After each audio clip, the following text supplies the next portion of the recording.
from an undisclosed location in the Great Western Desert in the land of the free and autonomous Native American people.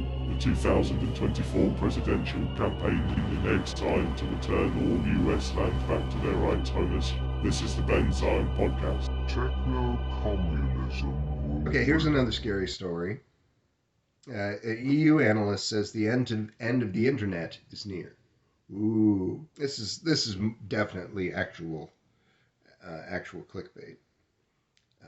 I get sometimes I'm just looking at a tech feed, and some of the stuff that I pull up is stuff that I probably would have just as well ignored. but I'll read a stupid headline to you. This article is describing the possibility for more authoritarian structures, or for emerging technology kind of leapfrogging over internet protocols to create a digital infrastructure that replaces it. And that's relevant to a conversation. The latter of those is relevant to this conversation about OpenAI and company, ChatGPT and Sam Altman, because that's what's being discussed when people are talking about ChatGPT relative to Google. A similar kind of thing. A faster set of algorithms replacing slower one, or a more useful kind of infrastructure. I don't really like these hyper-capitalist Y Combinator sham anarchist, everything about them is a sham. So are they better than Google? They're all the same people. But definitely disrupting things. That hopefully this kind of thing shakes out in favor of socialism. That's up to you, right? Because Ray Kurzweil and Peter Thiel and Sam Altman, they're not gods. If you all decide that, as I encourage you to do, that this changing world should be defined by socialist values and socialist institutions, abolishing private wealth, the chief among them, building new sectors that only are doing the right thing, not destroying the planet, not hyper focused on converting so many resources into the hands of a few ruling elites. That's USA's only real job description. Then that's what will happen. No trillions and trillions of dollars of propaganda and CIA psyops and Project Mockingbird crap is going to stop that. But that requires that you be better than you are, you be smarter than you are. And I'm not the one to point the finger, because it was only a handful of years that I was much more so that capitalist class personality, and not thinking in these terms, and not reading the things that I should have been reading, and not focus on the things that I should have been focusing on. So it's not a personal. It shouldn't be viewed as a personal attack, even though I sometimes scream at the camera and say you're an idiot. but it should be. You should have a sense of the exigency of all of this. This article, this sort of okay article, says that authoritarian governments throttling data, throttling these sectors, controlling them, is a likely set of breakdowns of what we understand as the internet today. And you already see that happening in the West. And you see changing face of connectivity outside of the West under those circumstances. But in service to an existing socialist government, it's a little different than in service to fascism and the fascist West. Here's the fourth of a spooky headline. This is from Business Insider. a Business Insider, complaining about IFL Science or Popular Mechanics, or kind of, saying they're not socialist friendly publications. Business Insider, in some ways, maybe they don't have quite the same profile that Popular Mechanics has, being having been around before the neoliberal era, and so not being by definition anti-communist or something, but um, the Business Insider, they kind of suck in the way that the American left and liberals presenting themselves as the left really suck, because because they kind of almost if you read, I'm not going to pull up Wikipedia Business Insider, but if you read about it, you have a pretty good idea that you're sometimes describing progressive ideas, but in this way that's pretty capitalist friendly. The very problem of people. There's a guy. There's a guy, Hakeem Jeffries, who's in a more central role in the Democratic Party now. He voted just a few days ago, along with all Republicans and like half of Democrats, to against the horrors of socialism. A statement denouncing the horrors of socialism. It's nonsense, right? But that's what happens when you have two capitalist parties, um, in just in a country that's just a sea of idiots.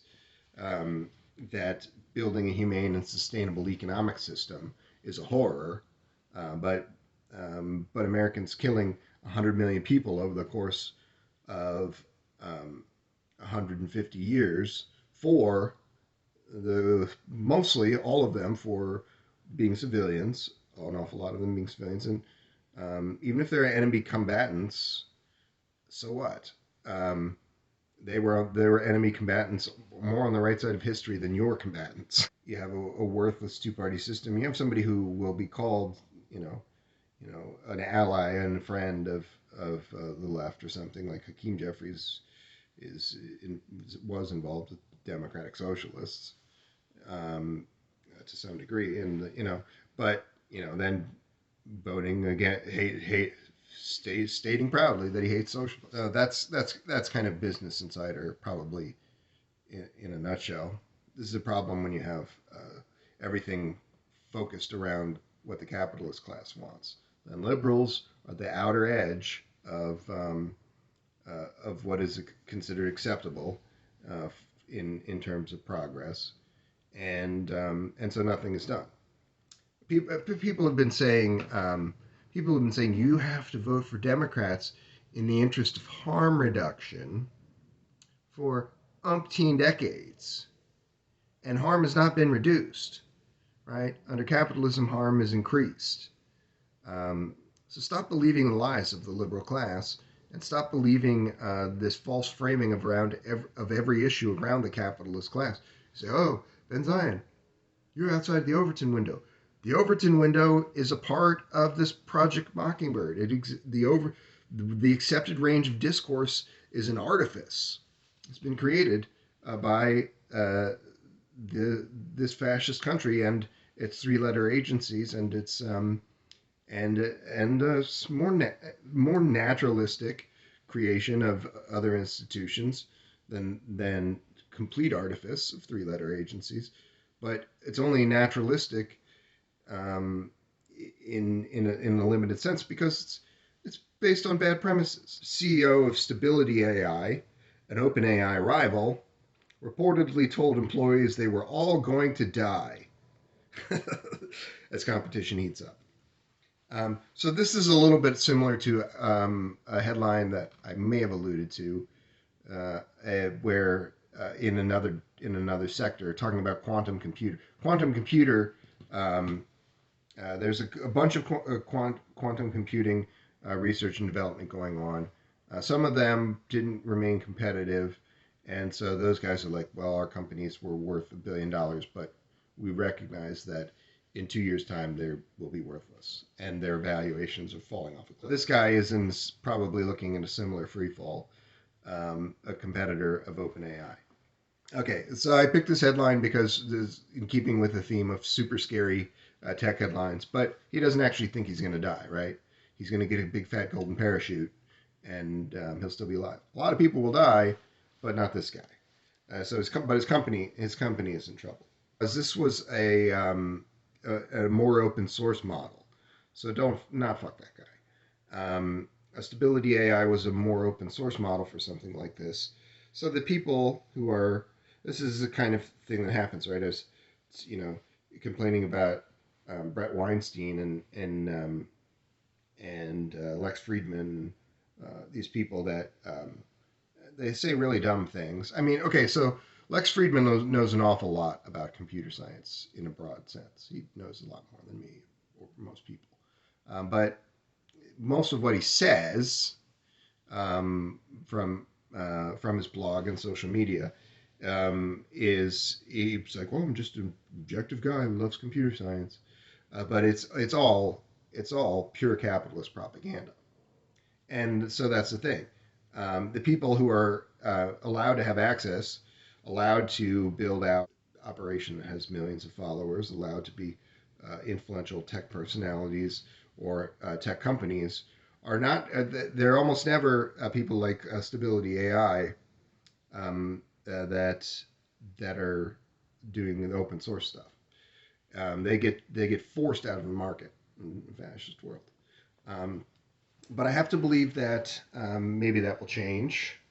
I have to believe that this is an anomaly of history that because, as I've stated, the force multiplier effect of having more people doing things as is almost the definition of the open source model of doing things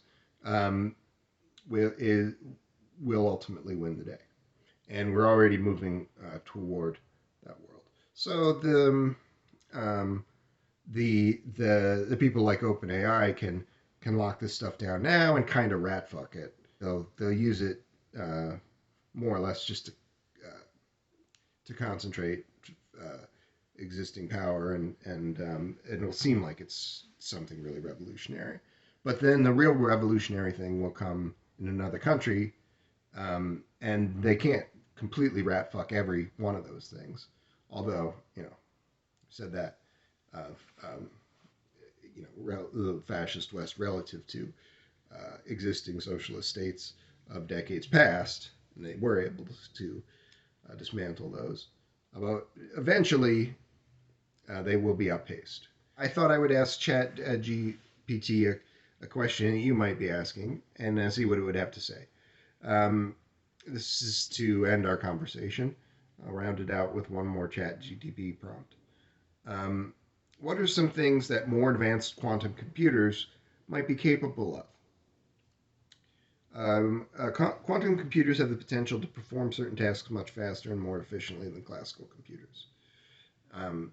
And as an aside, one of these crazy headlines is talking about quantum light, a new set of understandings of quantum technology that will allow for prototypes with a lot more qubits.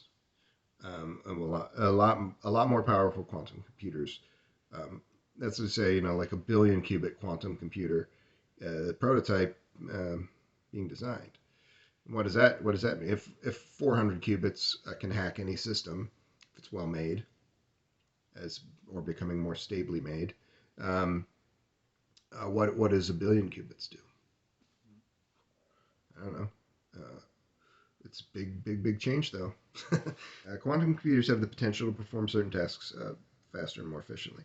Some of these tasks that more advanced quantum computers might be capable of include cryptography, breaking traditional cryptographic codes, making it necessary to find new methods of secure communication. Simulations, simulating complex quantum systems, such as chemical reactions and materials with high accuracy.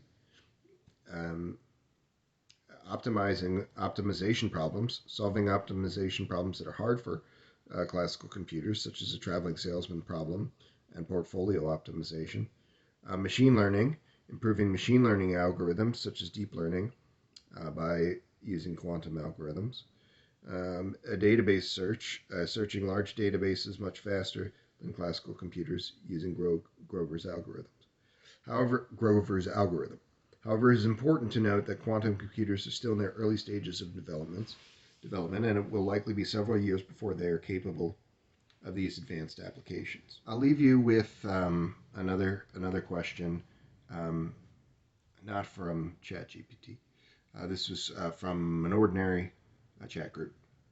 When the AI singularity comes to pass, what will be left for human beings to do? Since the first industrial revolution, machines have been taking the jobs of people, and automation has been a part of human social evolution for the past 3 centuries. But all in all, these machines have been replacing mechanical, high-risk, and low-skill jobs, such as a production line of an automobile factory. Yeah, replacing low-skill jobs, and then all of the people doing good work have no jobs, or have even lower-paying jobs, working in the service industry.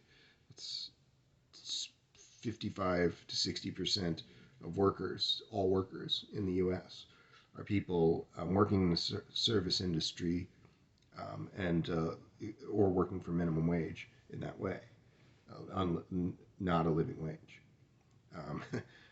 So this is one of the most fundamental problems of the techno-optimist worldview, and the way that technologists and futurists think about the world. It's virtually there's just complete glossing over of concern for workers, or what, and it's not just ignoring the plight of others; it's ignoring your own problem for yourself. What does a world look like where there's no jobs? It's not a safe place for you, being 1% adjacent, or just being a person who's sucking up to the ruling elites. It's not a safe place for you, or it might be a safe place for the ruling elites, only in a limited sense that they're living in a bunker now. They're living in a super fancy bunker away from you because they're scared. Is that the world that you want? Was it worth it to sacrifice socialist values and goals for that world? No. Articles about emerging technology having this kind of effect, they're often this kind of written by a fascist sympathizer. Recently, with the advent of computers and improvement of AI, and the quest to find a singularity, this guy is not a great poet, that is a computer capable of thinking faster, better, more creative, and cheaper than a human being, capable of self-improvement. At least he has the right general idea. Our future will lead to the replacement of not only low-skill workers, but high skill as well. A future not too far when AI and machines will replace artists, designers. Yeah. So now we're seeing moving into those sectors pretty specifically. Engineers, lawyers, CEOs, filmmakers, politicians, even programmers. Yeah. It seems that the artists, designers, and programmers are the and probably lawyers are next, right? It's ChatGPT can do legal writing. He says some people are excited by this, but I am scared. This guy is getting kind of into existential crap. He says that even if there were a basic income, people would still feel a tremendous fundamental ennui, the existential crisis, and not knowing what they should do with their lives. This, there have always been ruling elites who are carefully separated from working people. You're hard pressed to find a society of structure of people living in cities where this is living in large groups together, where there's not going to that this hasn't happened a bit historically. Ruling elites, nobody ever talks about how the 1% are going to lose the will to live because of having this, say, the choice to work or not work, the choice to pursue intellectual or other interests at their leisure. It's only when we're talking about working people that suddenly this is a dangerous thing.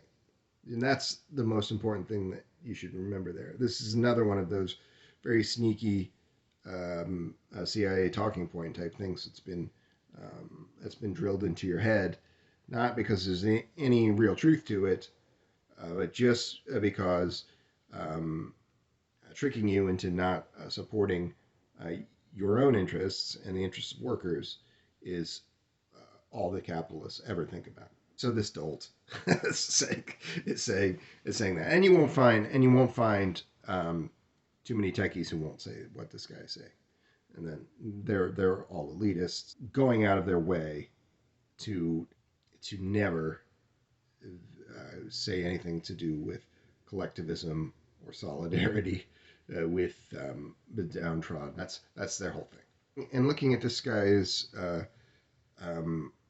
collection of CIA talking points and cliche statements about technology and the human experience, the only thing that I really think of, there is bigger thing at play here, which is a full understanding of the world around us.